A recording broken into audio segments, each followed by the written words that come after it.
Today, let's talk about the first few of what I call my mindset rules for senior hikers.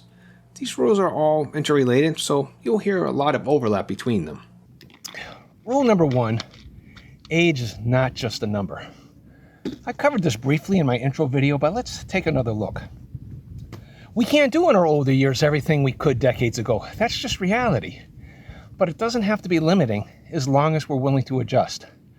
Our capabilities may lessen, but more importantly, they shift. We may not move as fast, we may take more breaks, but we've also learned to listen to our bodies.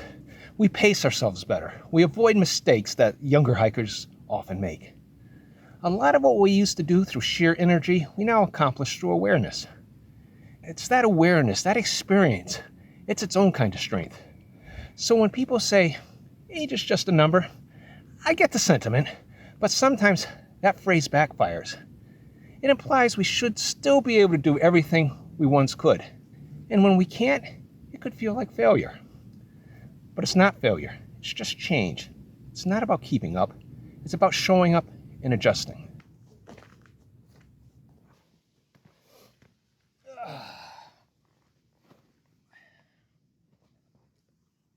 Rule number 2, it's not about the miles.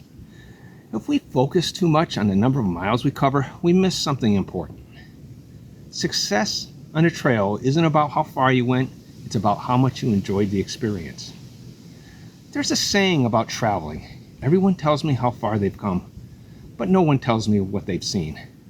We need to see, not block out nature with headphones or fixate on making X miles, but actually look and see.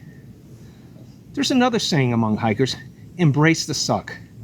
Sometimes the trail gives us sunshine and views. Sometimes it gives us wind, rain, and mud.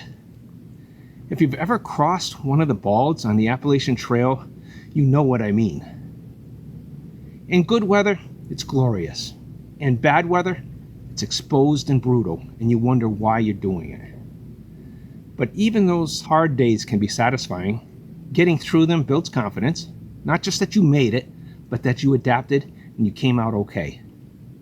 Plans don't always go smoothly. Weather turns bad, a rock slips, you tweak a knee, or you get a call from home and have to stop early. Like those bumper stickers say, things occur. But some of my toughest hikes ended with me thinking, I wish I had more to go. This brings us to rule number 3. Your experience and wisdom count. When I do long section hikes, I see a lot of thru hikers pushing hard and getting repetitive motion injuries. It's not their fault. A northbound thru hiker on the Appalachian Trail, for example, has to start in March or April and make it to Mount Katahdin before it closes at the latest on October 15th. And even then, that date is not guaranteed, so they're limited by the calendar.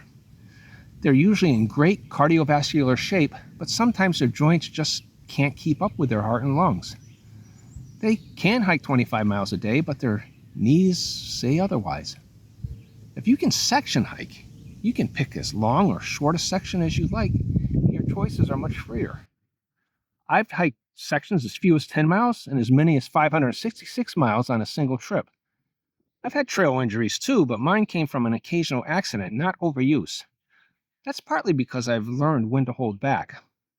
As older hikers, we tend to know our limits better. We're more realistic. We skip the sketchy ridge when the weather turns bad. We stop early when something feels off. I once met a hiker named 7 Mile because that's what he averaged per day. And at the time I met him, I thought, well, dude, you're not going to get very far. Well, now I understand. He knew what he enjoyed and he stuck to it. On occasion, I've made the mistake of pushing beyond what felt right just to reach a destination. And I paid for it. So yes, I've learned I can still hike 25 miles in a day, and I can still enjoy hiking. The problem is, I can't do both at the same time.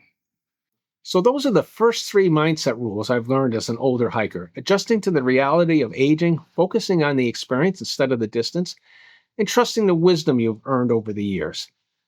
The trail isn't about proving anything. It's about enjoying something and doing it in a way that works for you. If this resonated with you, I hope you'll stick around for part 2, where I'll talk about my other 3 mindset rules. And if this kind of content is helpful to you, please like, share, subscribe, and comment. It helps the channel grow, and it helps others find their way back to the trail too.